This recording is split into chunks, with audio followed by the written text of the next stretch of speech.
Every year about this time, I do a little segment called Thinking Out Loud, where I express gratitude for people and situations that I was lucky enough to experience. Last year was pretty hard on me, but you guys touched me. And because you touched me, I'm referring the matter to my attorneys.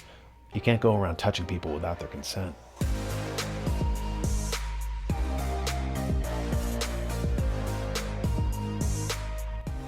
Okay, that's a lie. I'm not suing you. But the concept of a lawsuit summons to mind a book I was reading with my son entitled The Rule of Laws by Fernanda Pirie. The book covers the concept of law from the time of the Sumerians 6,000 years ago to the present day. The author made me think about law in a fresh way. For one, she says that in its earliest iteration, law was about bringing heaven down to earth. For instance, if you look at the stele of Hammurabi, you can see the gods handing him the law.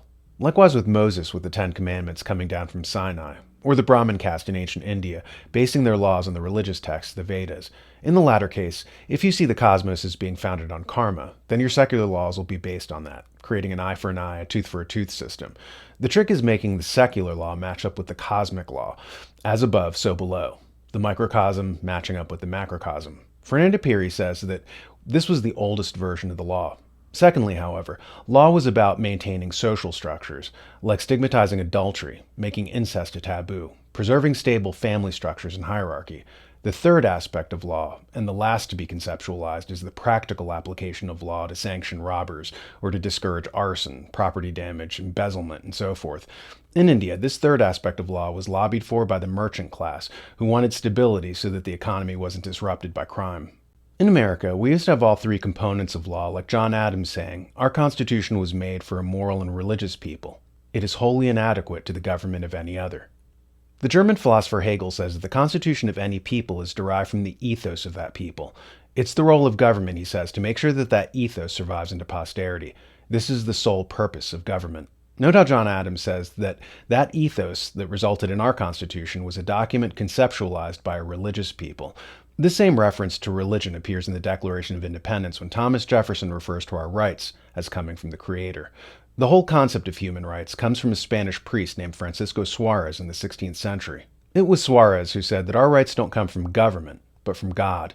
Our founding fathers had that religious backdrop in mind when they codified our foundational law. But over and above cosmic law, we also had laws to maintain social order. We had vice squads and morality codes imposed all throughout the United States. In certain places, you couldn't buy beer on Sunday. Divorce was originally highly stigmatized, and adultery was harshly sanctioned. The last two have been thrown away. We no longer have laws based on maintaining social order or laws based on cosmic order. Leaving just the third aspect of law, where the state is supposed to protect property and stop vandalism, which, as the Black Lives Matter protest proved, they're no longer even doing that. In fact, they're not only not protecting property, they're turning the criminal justice system on civic-minded citizens who try to defend it themselves, like Kyle Rittenhouse or the McCloskeys in St. Louis. We may be at a point where the power structures are no longer adhering to any of the three pillars of law, not practical law, not social order, and not cosmic law. In fact, unlike cosmic law, where you're trying to make secular laws align with natural law, the system seems to be bent on imposing unnatural laws. That is to say, laws that go against nature. Cicero, for instance, said thousands of years ago that free association was a critical component of liberty. But when the law in the name of affirmative action forces people together who wouldn't have otherwise been together, they're violating natural law. In nature, birds of a feather flock together. Penguins don't hang out with finches. Eagles don't consort with owls. When social engineers and government try to legislate behavior that runs counter to human nature, say making a baker bake a cake for a gay couple, they're in violation of natural law. In nature, the competent are at the top and the incompetent are at the bottom. If the power of the state is used through quota systems and social engineering to disadvantage the excellent and to promote above them the dysfunctional, the mentally ill, the illiterate, they're violating natural law. In nature, it's not the weakest, most gender-confused bird who leads the flock. So if the state sets this as its goal, it's running counter to the cosmos, contrary to natural law. According to Thomas Aquinas, these violations of natural law are not morally binding on ethical people.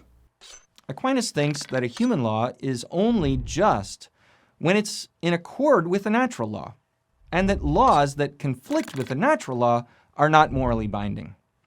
The natural law is most clear with respect to certain general and negative precepts, like, for example, the precepts of the Ten Commandments.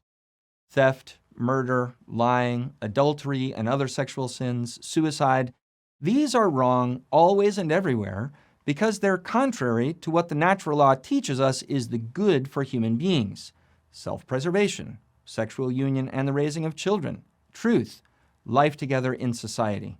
It's not morally binding on you to participate in your own destruction. It's not morally binding on you to stigmatize strength and celebrate victimhood. It's not morally binding on the citizen to place the foreigner's needs above those of his countrymen. What you're being asked to do is not normal in any other historical period, and it's not normal in nature either. It's the hallmark of every tyrant to go off the rails and to try to stigmatize the normal and the healthy, and to put in its place the ludicrous, like El Presidente in Woody Allen's movie Bananas.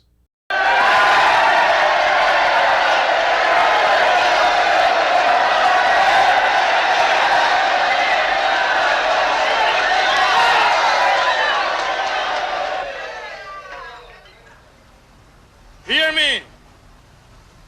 I am your new president.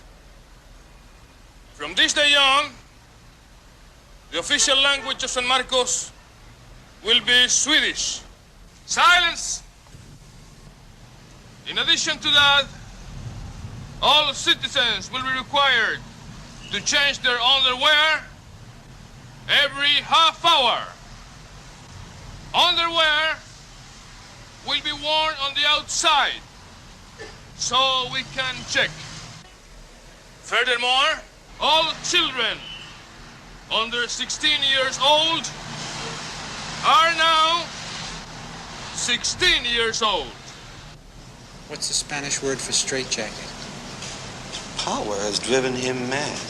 The New American Magazine is now on Locals. It's a for-pay platform for like $5 that gives you access to extra content and allows you to support your favorite hosts. As I said before, think of it like throwing some coins into the cup of a street performer. Check it out at thenewamerican.locals.com.